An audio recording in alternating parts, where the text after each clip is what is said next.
பிஸ்மில்லா. இன்றைக்கி என்ன பார்க்கலான்னா,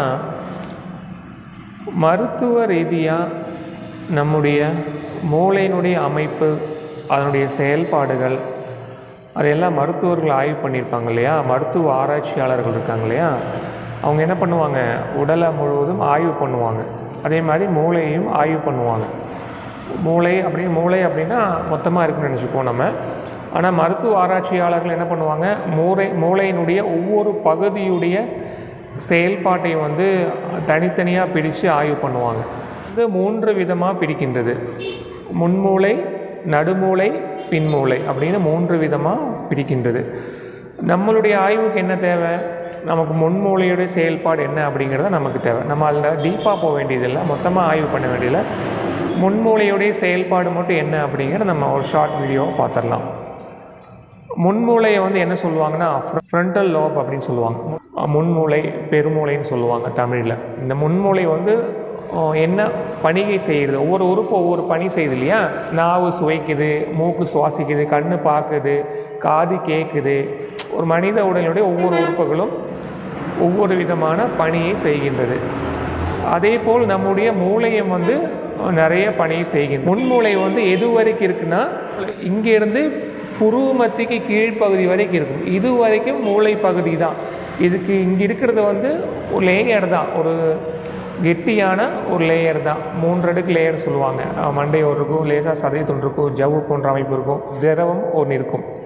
ஏன்னா மூளையும் மண்டையோடும் உராயாமல் இருப்பதற்காக என்னவாக இருக்கும், ஒரு திரவம் இருக்கும் நம்முடைய மண்டையோடுக்கும் மூளைக்கும் நடுப்பகுதியில். அந்த மாதிரி ஒரு 3 லேயர் கொண்ட அமைப்பில் தான் மூளை இருக்கும். மூளை எப்படி இருக்கும், ஃப்ளெக்சிபிளாக இருக்கும். கெட்டியாக சதைகள் மாதிரி கெட்டியாக இல்லாமல் ஜெல்லி மாதிரி ஃப்ளெக்சிபிளாக இருக்கும். அப்படி இருந்தால்தான் அது கரெக்டாக வேலை செய்யும். அப்படின்னா நம்ம சிந்தித்தாலும் அந்த சிந்தனைக்குடைய விரிவாக்கம் உள்ள எல்லா பக்கம் போகும். ஸோ அதுக்கு தான் அதை ஃப்ளெக்சிபிளாக இருக்குது. கெட்டியாக இருந்ததுன்னா மந்தமாக இருக்கும். கான்செப்ட் புரிஞ்சுங்களா? அதெல்லாம் இன்னும் நிறைய உங்களுக்கு வெளிப்படையாக சொன்னால் புரியாது. நிறைய ஆய்வு பண்ணுறவங்களுக்கு தான் அது புரியும். சமயம் லைட்டு போட்டு கொஞ்சம்.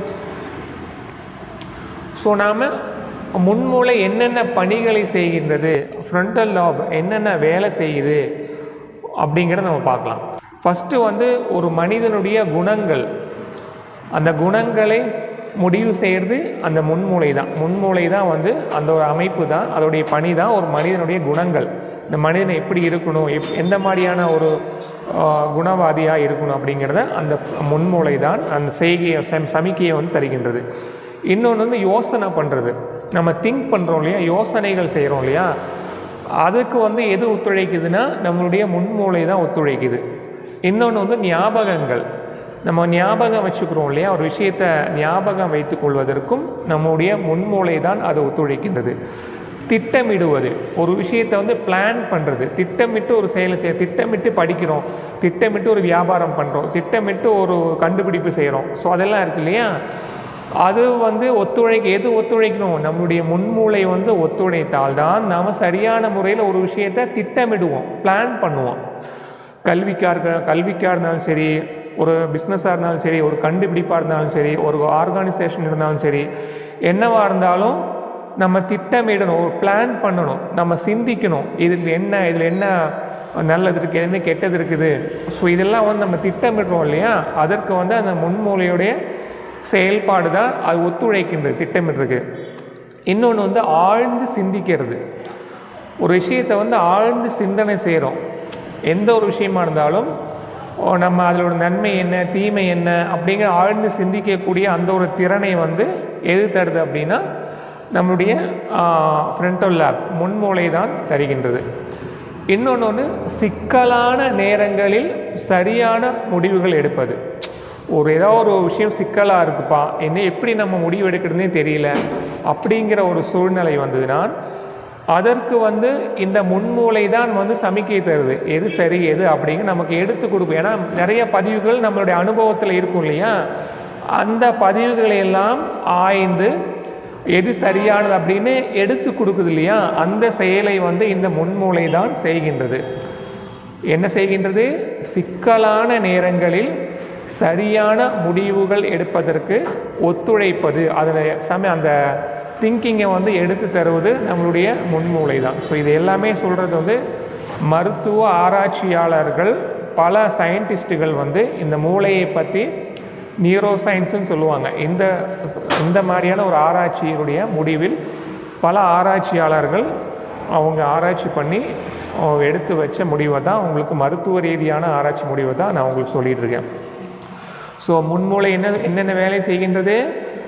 குணங்களை முடிவு செய்கின்றது, யோசனை செய்கின்றது, ஞாபகம் வைத்து கொள்கின்றது, திட்டமிடுகின்ற செயலை செய்கின்றது, ஆழ்ந்து சிந்திக்கக்கூடிய திறனை ஒரு மனிதனுக்கு தருகின்றது.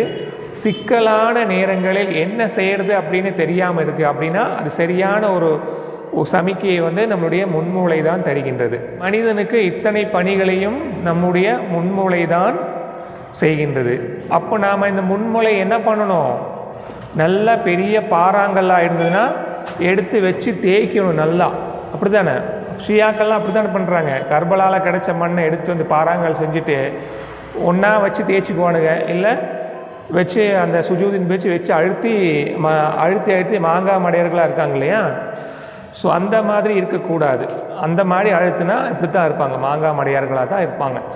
ஸோ மக்கள்கிட்ட சொல்லிகிட்டு இருக்கேன், உங்களுடைய முன்மூளையின் அமைப்பை பாதுகாத்து கொள்ளுங்கள்.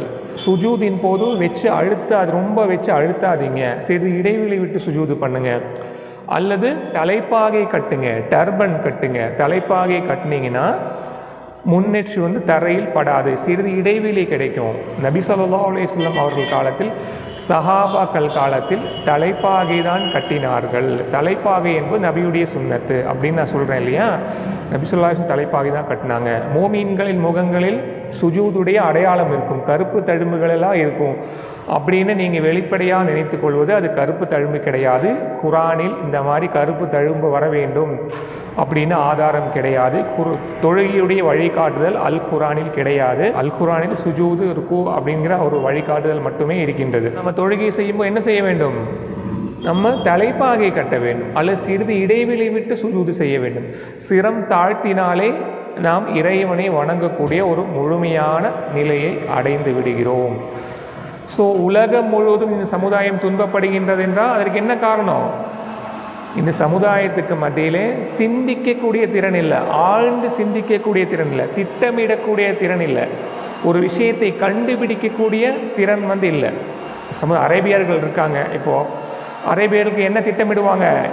எப்படி 4 கல்யாணம் பண்ணலாம், எப்படி முழு ஆட்டை எப்படி சமைக்கலாம், முழு ஒட்டகத்தை எப்படி சமைக்கலாம், எப்படி பிரியாணி பண்ணலாம், இதைத்தானே அவங்க திட்டமிடுறாங்க. இதை தவிர வேறு ஏதாவது கண்டுபிடிச்சிருக்காங்க? அரேபியர்கள் இருக்காங்க, பல கோடி மக்கள் இருக்காங்க. ஏதாவது ஒரு விஷயத்தை கண்டுபிடிச்சிருக்காங்களா? ஒரு மருத்துவ ரீதியாகவோ அல்லது இன்றைய காலகட்டத்தில் ஒரு செல்ஃபோனோ ஒரு காரையோ ஒரு பிளேனையோ ஏதாவது கண்டுபிடிச்சிருக்காங்களா? மூடர்களாக இருக்காங்க இல்லையா, கண்டுபிடிப்பாளர்களாக இல்லை இல்லையா? ஸோ என்ன காரணம்? அவங்களுக்கு காலுக்கடியில் பெட்ரோல் இருந்தாலும் குருடாயில் இருந்தாலும் அது எடுக்கக்கூடிய தொழில்நுட்பம் அவங்கள்ட்ட கிடையாது. வெள்ளையர்கள் தான் வந்து எடுத்து கொடுத்து, இந்தாப்பா நான் எடுத்துக்கிறேன், நான் ஒரு 100 ரூபா கிடச்சா நான் 80 ரூபா எடுத்துக்க, உனக்கு என்ன 20 ரூபா தூக்கி போட்டுறேன், எடுத்துட்டு போ அப்படின்னு சொல்கிறாங்க இல்லையா? ஸோ ஏன் அப்படின்னா இவங்களுக்கு தெரியல, இவங்க தான் அறிவியலியாக இருக்குது, திட்டமிடக்கூடிய திறமையாகவே இருக்கிறது இல்லை. ஏன் இருக்கிறது இல்லை அப்படின்னா அவர்கள் சுஜூதின் போது இந்த இடத்தை வைத்து அழுத்தி அழுத்தி அழுத்தி அழுத்தி அந்த ஃப்ரண்டல் லோபுடைய அந்த செயல்பாட்டை, முன்மூளையுடைய செயல்திறனை தடுப்பதினால்தான் இந்த சமுதாய மக்களுக்கு, அரேபியர்களுக்கு திட்டமிடக்கூடிய அந்த திறன் வந்து இருப்பதில்லை. கண்டுபிடிக்கக்கூடிய ஒரு விஷயத்தை ஒரு ஆராய்ச்சி பண்ணி ஒரு விஷயத்தை கண்டுபிடிக்கக்கூடிய திறமை வந்து இவர்களிடத்தே இருப்பதில்லை. அதனால்தான் உலகம் முழுவதும் இந்த முஸ்லீம்கள் துன்பப்படுகிறார்கள் என்ற ஒரே ஒரு காரணம்தான், இவருடைய முன்மூளை வந்து சரியாக வேலை செய்வதில்லை, வேலை செய்ய இவர்கள் விடுவதில்லை, ஆழ்ந்து சிந்திப்பதில்லை, இவர்கள் திட்டமிடுவதில்லை, இவர்களுக்கு சிக்கலான நேரங்களில் சரியான முடிவு எடுக்கக்கூடிய திறன் இருப்பதில்லை. ஸோ இதெல்லாம் எதனால் ஏற்படுகின்றது என்றால் இவர்கள் சுஜூதின் போது முன்னேற்றியை வைத்து அழுத்துவதினால்தான் ஏற்படுகின்றது. அதற்கு என்ன பண்ணணும்? நபி ஸல்லல்லாஹு அலைஹி வஸல்லம் அவர்கள் காலத்தில் அணிந்ததை போல் தலைப்பாகை அணிய வேண்டும், அல்லது சிறிது இடைவெளி விட்டு சுஜூது செய்ய வேண்டும். ஸோ இதை வந்து இதிலே வந்து நிறைய விஷயங்கள் அப்படியே எடுத்துகிட்டு போகலாம். பெரிய சமுதாயத்துக்கு மத்தியில் பல பிரிவினைகள் ஏற்படுவதற்கும் என்ன காரணம்? சிந்திக்காததான் காரணம். அறிவுபூர்வமாக சிந்திக்காததான், ஆழ்ந்து சிந்திக்காததான். சிக்கலான நேரங்கள் என்ன பண்ணுறது? ஒருத்தர் வந்து ஒரு ஜமாத் வச்சு நடத்திட்டு இருப்பார், நல்லா போயிட்டுருக்கும். திடீர்னு ஏதாவது ஒரு தப்பு பண்ணிடுவார், அல்லது ஏதாவது ஒரு முறைனா ஒரு விஷயத்த பண்ணிடுவார். கூட இருக்க தொண்டை என்ன பண்ணுவான்? தலைவர் வந்து தப்பு பண்ணிட்டாரு, அவர் இஸ்லாத்துக்கு மாற்றமான ஒரு செயலை செய்துட்டார். அப்போ என்ன பண்ணலாம்? நான் தொண்டனாக இருக்கேன், என் பின்னாடி 10 பேர் இருக்காங்க, நான் தனியாக ஒரு ஜமாத்தை ஏற்படுத்திடலாம். அதான் என் பின்னாடி 10 பேர் இருக்காங்களே. ஸோ என்னதான் தலைவன் தப்பு பண்ணாலும் அவன் என்ன தப்பு பண்ணால், எந்த சூழ்நிலையில் பண்ணால் அதில் மன்னிச்சு விடலாம், அல்லது வேறு ஏதாவது திட்டமிடலாம், அவரை ஒழுங்குபடுத்தலாம், அவரை சரிப்படுத்தலாம். அப்படி திங்க் பண்ண மாட்டான். அதுதான் சரியான திங்கிங். அதுதான் வந்து இறைவன் சொல்லக்கூடிய அந்த ஒரு வழிகாட்டுதல். ஒற்றுமையின் கயிற்றை பற்றி பிடித்து கொள்ளுங்கள்னு. இந்த தொண்டை என்ன பண்ணுவான்? சிந்திக்க தெரியாத தொண்டை என்ன பண்ணுவான்? நம்ம கூட தான் 10 பேர் இருக்காங்கல்ல, நாம் ஒரு கொடியை கூட ஒரு 150 ரூபா கொடுத்தா ஒரு கொடியை டிசைன் பண்ணி தரோம், ஒரு 150 ரூபா கொடுத்தா ஒரு லெட்டர் பேட் டிசைன் பண்ணி நாம் தனியாக ஒரு கட்சி ஒரு கொடியை ஆரம்பிச்சிடும். பிரிஞ்சு போய் 73 7500 ஜமாத்துக்கள் கூட்டங்கள்லாம் துனியா முழுவதும் இருக்கு இல்லையா? ஏன் அப்படின்னா திங்கிங் இல்லை, ஒற்றுமையாக இருக்கணும் அப்படிங்கிற அந்த சிந்தனை யோசனை வந்து ஒவ்வொரு மோமீனான மனிதர்களுக்கும் சமுதாயத்தை வழிநடத்தக்கூடிய தலைவர்களுக்கும் இருக்கிறதில்ல. ஸோ ஒற்றுமையாக இருந்தால்தான் நல்லது அப்படின்னு மண்டை வந்து மூளை வந்து வேலை செய்கிறதில்ல. ஸோ அதனால தான் இந்த மாதிரி பிரிஞ்சு சுயநலவாதிகளாக இருக்காங்க இல்லையா? ஸோ அதற்கு வந்து இதுதான் காரணம். உலகம் முழுவதும், இங்கே மட்டும் இல்லை, உலகம் முழுவதும் அதுதான். இறைவன் ஒரு விஷயத்தை சொல்லுவான், ஆனால் இவங்க தொண்டை என்ன பண்ணுவான்? இந்த சமுதாய மக்கள் என்ன பண்ணுவாங்க? அதுக்குள்ளே போகிறதில்ல. சிந்தனை வந்து இறைவன் சொன்ன அந்த வழிகாட்டுதல் படி போகிறதில்ல. முன்மூளையினுடைய செயல்பாட்டை இன்க்ரீஸ் பண்ணுறதுக்கு இறைவனே ஒரு வழியை சொல்கிறான். எப்படி அது வந்து நம்ம அழுத்தணும் அப்படின்னா அந்த கெட்டித்தன்மை ஏற்பட்டு அது செயல்பட விடாமல் நமக்கு வந்து சரியான திங்கிங் வந்து கிடைக்காது. ஆனால் அந்த இடத்துல நம்மளுடைய கவனத்தை செலுத்தி அதை தூண்டி விட்டு அதனுடைய செயல்திறனை அதிகப்படுத்திட்டோம் அப்படின்னா அது வந்து நல்லா வேலை செய்யும். நம்ம நல்லா ஆழ்ந்து சிந்திப்போம், தொலைநோக்கு பார்வையோடு திட்டமிடுவோம். ஸோ அதுக்கு நம்ம என்ன பண்ணணும்? இறைவன், நான் சொல்லலை, இறைவனே உங்களுக்கு வழிகாட்டுகிறான். சூரா காஃபில் அத்தியாயம் 18, அல் குர்ஆன் அத்தியாயம் 18 மூசா நபி ஞானம் எப்படி கற்றுக்கொண்டார் அப்படிங்கிற ஒரு வழிகாட்டுதல் மூலமாக, மறைவான முத்தஷபிஹாதான வசனங்களின் மூலமாக இறைவனே சொல்கிறான். மூசா நபி எப்படி ஞானம் அறிவை கற்றுக்கொண்டார் அப்படின்னு மூசா நபி கிதிர் வரலாற்றில் இறைவனே இந்த முன்மூளையினுடைய செயல்பாட்டை இன்க்ரீஸ் பண்ணக்கூடிய வழியை இறைவனே சொல்கிறான். மருத்துவமும் குரானும் வந்து ஒருபோதும் முரண்படாது. ஏன்னா இறைவன் தான் உங்கள் உடலையும் படைத்தான், இறைவன் தான் குரானையும் இறக்கி வைத்தான், வேத வகையை இறக்கி வைத்தான். ஸோ இறைவன் என்ன சொல்கிறான்? 2 கடல்கள் சங்கமிக்கும் இடத்தில் ஒரு அடியார் இருப்பார், நம்மிடத்தில் ஞானம் அதிகமாக தரப்பட்ட ஒரு அடியார் இருப்பார், அவரை சந்தித்து உங்களுடைய கல்வி ஞானத்தை, அறிவை இன்க்ரீஸ் பண்ணி கொள்ளுங்கள், அதிகப்படுத்தி கொள்ளுங்கள் மூசாவை என்று மூசா நபியிடத்தில் இறைவன் சொல்லுவான். 2 கடல்கள் என்பது 2 கண்களை குறிக்கும், 2 கண்கள் சங்கமிக்கும் இடம் என்பது நம்மளுடைய புருவ மத்தி முன்னெற்றியை தான் குறிக்கும். அந்த இடத்துல நம்ம தொடர்ச்சியாக கவனம் வைத்தால் அந்த இடம் வந்து தூண்டி அந்த முன்மூளையினுடைய செயல்திறன் வந்து அதிகமாகும். ஸோ அதைத்தான் வந்து இறைவன் வந்து மறைவான வசனங்களாக, கிதிர் ஒரு நபியோ வலியோ ஒரு மலக்கோ கிடையாது. நான் சொல்லியிருந்தேன், கிர்ல நபி அப்படின்லாம் யாரும் இந்த பூமிக்கு வரல. கிர்ல அப்படிங்கிறது part of the centre of forehead. கிதிர் கிரீனிஷ் பச்சை நிறம் என்பது தொடர்ந்து இந்த இடத்துல கவனம் வச்சோம்னா பச்சை நிறம் போல் தோன்றும். ஸோ அதை தான் வந்து அப்படி சொல்கிறாங்க. தொடர்ச்சியாக நம்ம நேரில் கவனம் வச்சா அந்த மூளையினுடைய செயல்திறன் உள்முகமாக நம்ம கவனம் வச்சோம்னா அது தூண்டி முன்மூளையினுடைய செயல்திறன் வந்து அதிகமாகும், இன்க்ரீஸ் ஆகும். அப்போது ஒரு மனிதனுக்கு ஆழ்ந்து சிந்திக்கக்கூடிய திறன் கிடைக்கும், தொலைநோக்கு பார்வையோடு சிந்திக்கக்கூடிய திறன் கிடைக்கும், திட்டமிடக்கூடிய திறன் கிடைக்கும். என்ன படிக்கலாம், என்ன பிஸ்னஸ் பண்ணலாம், எப்படி இந்த சமுதாயத்தை மேம்படுத்தலாம், எப்படி ஒற்றுமையாக இருக்கலாம் அப்படிங்கிற, எப்படி கல்வி அறிவு பெறலாம், எப்படி ஞான அறிவு பெறலாம் அப்படிங்கிற செயல்திறன் இருக்குல்ல, அதுதான் இல்லை சமுதாய மக்கள் இருக்குல்ல. கல்வி அறிவு தான் இருக்குல்ல, கல்வி ஏற மாட்டேங்குது மண்டையில். ஏன் ஏற மாட்டேது அப்படின்னா இது இல்லை, ஞாபகம் வைத்து கொள்ளக்கூடிய சக்தி இல்லை, ஆழ்ந்து சிந்திக்கக்கூடிய சக்தி இல்லை. அதெல்லாம் இருந்தால் தானே ஏறும். இப்போது சமுதாய மக்களில் 100க்கு 80% மக்கள் படிக்கிறதில்ல, கல்வி அறிவு இல்லாமல் இருக்காங்க அப்படின்னா என்ன காரணமாக இருக்கின்றது? இவர்களுக்கு ஆழ்ந்து சிந்திக்கக்கூடிய திறன் வந்து இருக்கிறதில்ல. அதனால்தான் சமுதாய மக்கள் உலகம் முழுவதும், இந்தியாவில் மட்டும் கிடையாது, இப்போ நீ அரேபியாவில் உனக்கு கல்வி அரசாங்கமே இஸ்லாமிய அரசாங்கம் தானே, ஏன் அவங்க மட்டும் ஏன் கல்வி அறிவு இல்லாத மக்களாக இருக்காங்க? கண்டுபிடிப்பாளர்களால் ஏன் இல்லை அப்படின்னா சிந்திக்கக்கூடிய திறன் வந்து அவர்களுக்கு இருக்கிறதில்ல. ஏன் இருக்கிறதில்லை அப்படின்னா இவர்கள் இந்த இடத்தை தூண்டுவதில்லை, தூண்டி அதனுடைய செயல்திறனை அவர்கள் அதிகப்படுத்தி கொள்வதில்லை. இதை வைத்து அழுத்தி அந்த செயல்திறனை, இது இயற்கையாக கிடைக்கக்கூடிய செயல்திறனையும் அவர்கள் தடுத்து விடுகிறார்கள். அதனால்தான் அவர்களுக்கு மத்தியில், அரபியர்களுக்கு மத்தியில் கண்டுபிடிப்பாளர்களாக, தொலைநோக்கு பார்வையோடு சிந்திக்கக்கூடிய திறன் இல்லாத ஒரு மூடர்களான மக்களாக, எத்தனை மனைவியை கட்டலாம், எத்தனை எப்படி ஆட்டுக்கறி சமைக்கலாம், எப்படி முழு ஆட்டை சமைக்கலாம், எப்படி முழு ஒட்டகத்தை சமைக்கலாம், எப்படி சாப்பிட்லாம், அந்த மாதிரியான ஒரு எப்படி ஆடம்பரமாக இருக்கலாம். ஸோ அதெல்லாம் மூளை சிந்திக்கிறது கிடையாது. காமம் அப்படிங்கிற 4 மனைவியை கட்டலாம் அப்படிங்கிற எண்ணம் வந்து மூலாதாரத்துலேருந்து வருது. நல்லா எப்படி சாப்பிடலாம், எப்படி ஆட்டை சமைக்கலாம், எப்படி ஒட்டகத்தை சமைக்கலாம் முழுசாக அப்படிங்கிறது எண்ணம் வந்து அந்த வயிற்றுலேருந்து வருது. ஸோ இதெல்லாம் வந்து மூளை சிந்திக்கிறதில்ல. அவங்க ஆல்ரெடி இது சிந்திக்கிறதே கிடையாது. இது வந்து வேலையே செய்கிறதில்ல. உங்களுக்கு கீழே இருக்கக்கூடிய சக்கரங்கள் வேலை செய்கிறது மூலமாக தான் அவங்க இந்த மாதிரியான வேலைகள்லாம் செய்து கொண்டிருக்கிறார்கள்.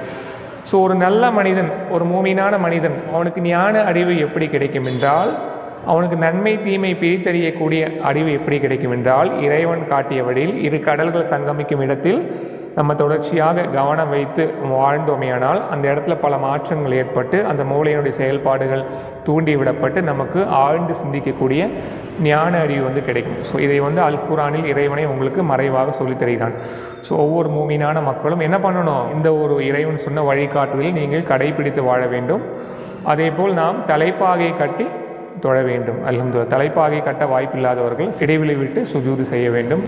சிரம் தாழ்த்தினாலே நாம் இறைவனை வணங்கக்கூடிய ஒரு முழுமையான நிலையை அடைந்து விடுகிறோம். அல்ஹம்துலில்லாஹ். வாஹிர் தாவானா அல்ஹம்துலில்லாஹி ரப்பில் ஆலமீன்.